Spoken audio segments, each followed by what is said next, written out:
Title: Fire in Her Fists. In the dusty outskirts of a forgotten city, where the streets cracked under the weight of broken dreams, lived a girl named Amara. At just 17, she had already seen more pain than most would in a lifetime. It had been only 6 months since the accident. One rainy evening, a drunk driver swerved into the wrong lane and snatched both her parents away. Amara had survived, barely. Her 9-year-old brother Toby had been at home with a fever. Since that day, she had become his mother, father, protector, and provider. They lived in a crumbling one-room shelter, feeding on handouts and boiled rainwater.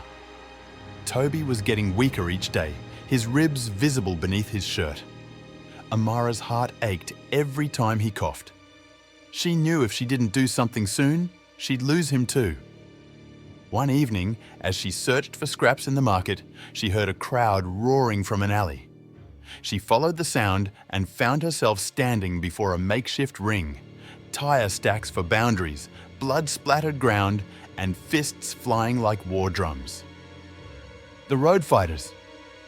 Underground brawlers who fought for money, food, and pride. The victor got paid, the loser got pain. Amara stepped closer, watching a towering man drop his opponent with a roar. Her eyes fell to a boy sitting by the edge, munching on bread. Her stomach growled. She thought of Toby, lying alone, hungry. The fight promoter, a scar-faced man named Goro, noticed her. "You lost, little girl?" "No," she said. "I want to fight." The crowd burst into laughter. Goro smirked. "First time's free. If you survive, we'll talk payment." That night, she stepped into the ring. The man she was matched against was twice her size and thrice her weight. She lasted barely 2 minutes. One punch knocked her down and a kick drove the air out of her lungs.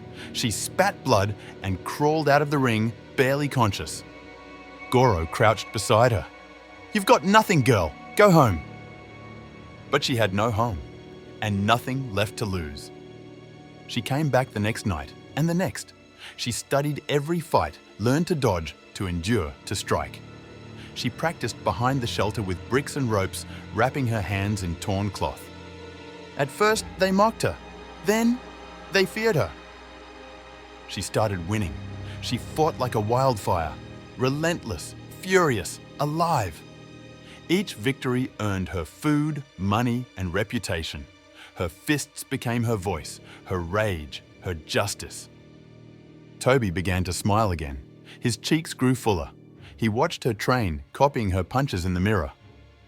"One day, I'll be strong like you," he said.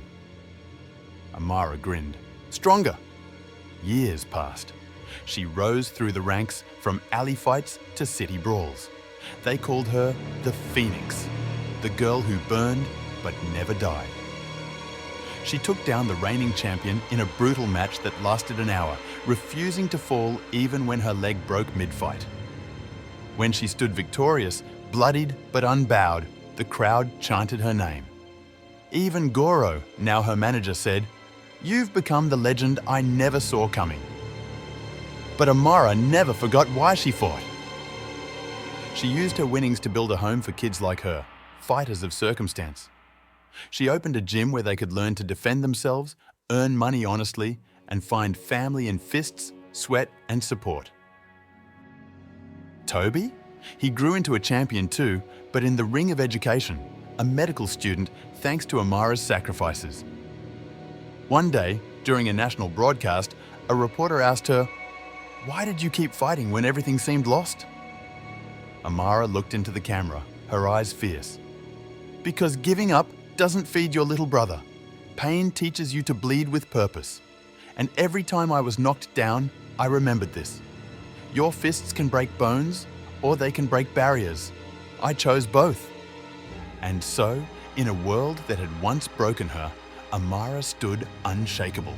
Not because life was kind to her, but because she became a storm in the face of suffering. The girl who lost everything became the greatest of all. Never underestimate the fire in someone who's been through hell and came out swinging.